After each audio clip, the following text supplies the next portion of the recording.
O Mosteiro da Magdalena sobresae na vila de Sarria, no Camiño de Santiago. Foi fundado no século XIII por dous frades italianos da Congregación da Penitencia dos Mártires de Cristo para a atención dos peregrinos. Na edificación sucédense elementos de diferentes estilos arquitectónicos, dende o gótico do cruceiro da igrexa ata o barroco da fachada monástica. A capela maior data do século XVI. No retablo destaca o conxunto escultórico que integra elementos da obra orixinaria e a posterior reforma barroca.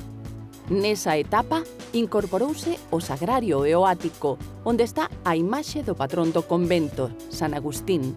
O mosteiro dispón dun museo que garda tallas de escultura e pezas de orfebrería.